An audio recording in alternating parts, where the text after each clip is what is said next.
अरे बिंदु, आज घर में बहुत काम है। आज तुझे स्कूल जाने की जरूरत नहीं है। लेकिन दादी, आज तो स्कूल में मेरा टेस्ट है।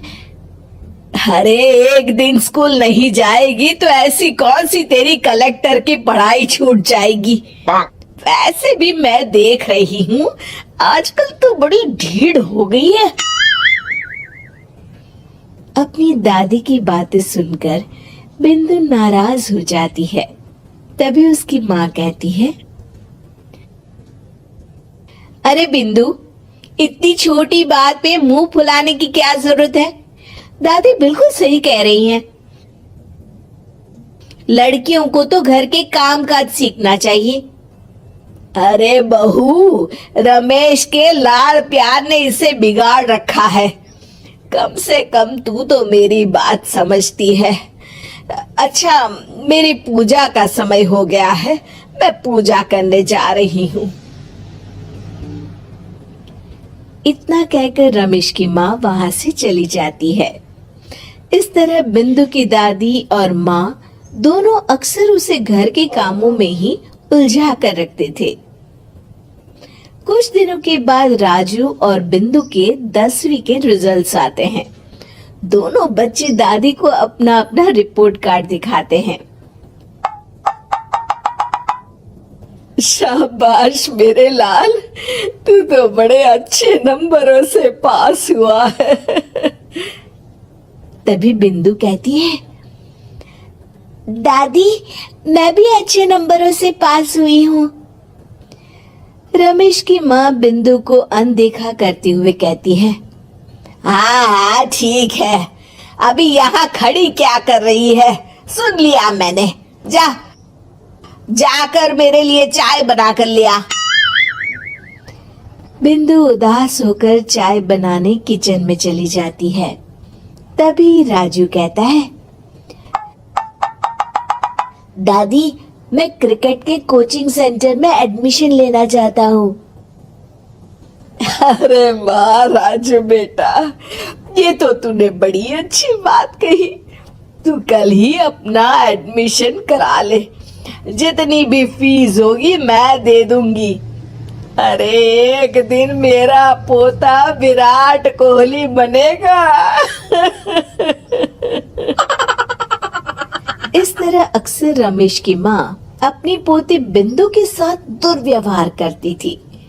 कुछ दिनों के बाद रमेश की माँ और उसकी पत्नी दोनों सास बहू मिलकर राजू का एडमिशन अच्छे स्कूल में करवा देते हैं, लेकिन बिंदु का एडमिशन नहीं करवाते।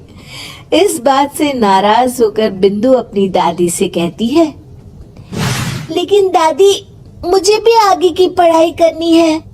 अरे क्या करेगी आगे की पढ़ाई लिखाई करके, हैं?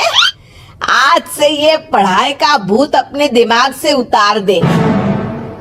इतना कहकर रमेश की माँ वहां से चली जाती है। उस दिन के बाद से बिंदु की पढ़ाई हमेशा के लिए छूट जाती है और उसकी दादी उससे घर के सारे काम करवाना शुरू कर देती है। इस तरह उसका सारा दिन घर के कामों में ही बीत जाता था। कुछ दिन बीत जाते हैं और एक दिन रमेश छुट्टियों पर घर आता है।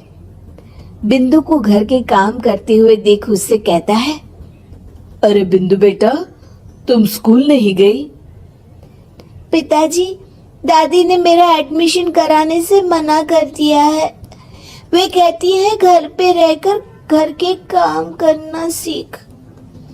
अपनी माँ का ये बर्ताव देख रमेश को बहुत गुस्सा आता है और वो अपनी माँ से कहता है, माँ, ये तुमने क्या किया? आगे की पढ़ाई के लिए स्कूल में बिंदु का एडमिशन क्यों नहीं करवाया? अरे बेटा, लड़की जात है, ज्यादा पढ़ लिख कर क्या करेगी। वैसे भी शादी के बाद तो इसे घर के ही काम करने हैं ना। तुम किस जमाने में जी रही हो माँ?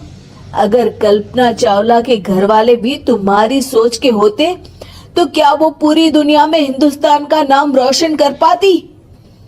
इसका स्कूल छुड़वाकर तुम इसका भविष्य बर्बाद कर रही हो, लेकिन मेरे रहते ऐसा नहीं होगा। बिंदु बेटा, कल ही तुम्हारा एक अच्छे स्कूल में एडमिशन करा दूंगा। तुम जितना चाहे उतना पढ़ो। मेरे होते हुए तुम्हें किसी बात की चिंता करने की जरूरत नहीं है। अपने पिता से हौसला पाकर बिंदु खुश हो जाती है और कहती है, जी पापा, मैं खूब मन लगाकर पढ़ाई करूंगी और बड़ी होकर डॉक्टर बनूंगी। ये हुई ना बात। शाबाश मेरी बेटी। शिक्षा, लड़का हो या लड़की, हमें दोनों को आगे बढ़ने का मौका देना चाहिए।